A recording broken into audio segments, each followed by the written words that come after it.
Di umanong bagman ni Romualdez ipapatawag dyan sa Senado. Bah, akala ko si Romualdez na.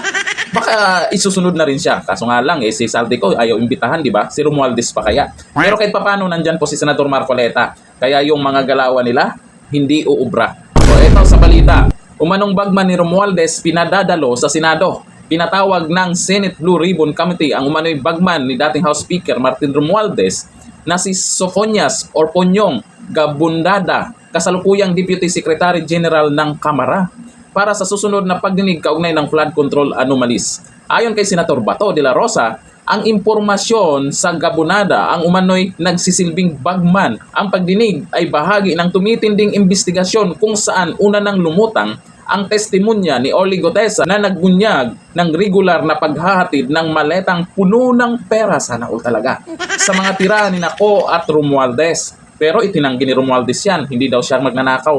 Sa susunod na hearing, inaasahan ng publiko na mas lilinaw ang papel ng mga taong nasa paligid ng dating speaker. Agoy, taranta ka na. Naku, grabe siguro ang kaba ngayon ni Tamba. At kung paano umano na ilipat ang pundong dapat sanay para sa flood control projects na ngayon ay itinuturong naging dahilan pa ng malawakang pagbaha.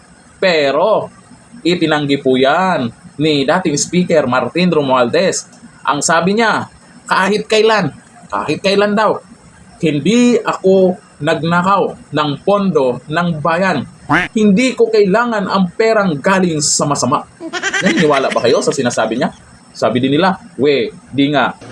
Ito, sa balita pa rin, ay mariing itinanggi ni Leyte 1st District Representative Martin Romualdez ang paratang na siya ay tumanggap ng kickbacks mula sa flood control projects. Giit niya, wala siyang ninakaw na pondo ng bayan. Wala daw ninakaw. Naniniwala ba kayo doon sa sinasabi niya? I-comment nga tayo dyan. Ang pahayag ay direktang tugon sa testimonya ni Gotesa na umanong personal siyang naghatid ng maleta ng pera na tawag din nilang basura na naglalaman umano ng tig 48 million cash. Tapos, balibalita, 3 times a week pa yan ha. Grabe, ang yaman talaga nila. Ang mga maletang ito ay regular na dinadala umano sa kondo ni Ko sa Bonifacio Global City at sa bahay ni dating Speaker Martin Romualdez 3 beses kada linggo. Grabe yung pera. Bumabaha ng pera sa kanila samantalang ang taong bayan lubog sa baha. Dagdag pa ni Gotesa, minsan ay 46 na maleta ng pera ang dinala ni ACT-CIS Representative Eric Yap na sa bahay ni Ko. Ito yung nadamay na ACT-CIS. Yung mga tulpunatics mukhang tahimik dito ah. Bakit kaya? Naniniwala din ba kayo dito sa sinasabi po ng ang dating Speaker Martin Romualdez? Mahirap paniwalaan ng iba. Kasi nasimulan po ito ni VP Sara noon pa na nagsasalita na si VP Sara na may hawak ng budget itong si Tamba at si Ko, si Saldico. Binaliwala po ito ni Donior. Ang sabi din po ng iba dahil pinsan nga, binaliwala. Pero tinulungan po tayo ng kalikasan, bumaha ng bumaha, napag-usapan yung flood control project, at yung taong bayan ay hindi po nanahimik. Tuloy-tuloy pa rin kasi may mga ebidensya na lumulutang. May mga pinirmahan. Sino bang pumirma? May mga blanco-blanco na pinirmahan. Sino ba ang pumirma? Diba? Imposible na pipirma ka pero hindi mo alam. Tapos yung sa flood control project, pinagyayabang. Tapos hindi mo alam? Pinagyayabang? Aba, ang tindi nyo ah. Habang tumatagal, unti-unting lumiwanag.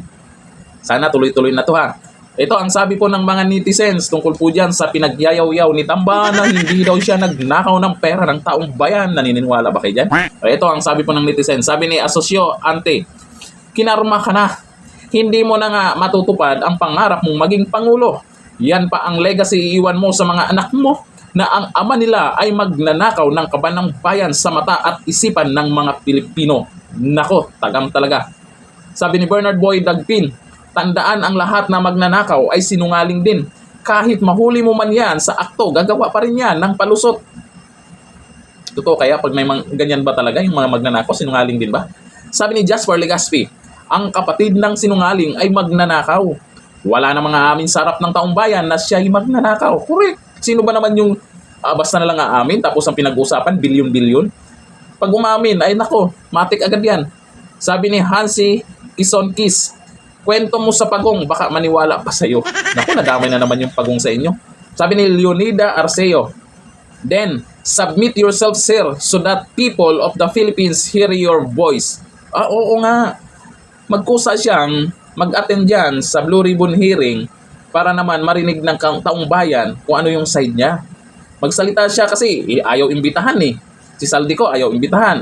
Kung kusa naman pumunta dyan, si Congressman Toby Tiangco, kusang pumupunta dyan, inilabas yung mga nalalaman niya. Pwede. Meron pa namang susunod na hearing. Sana tuloy-tuloy yan. Hindi na biglang ihinto ha. Sana lumutang siya dyan kung nasa Pinas pa siya. Si Saldico, ewan ko lang kung uwi pa yun ha.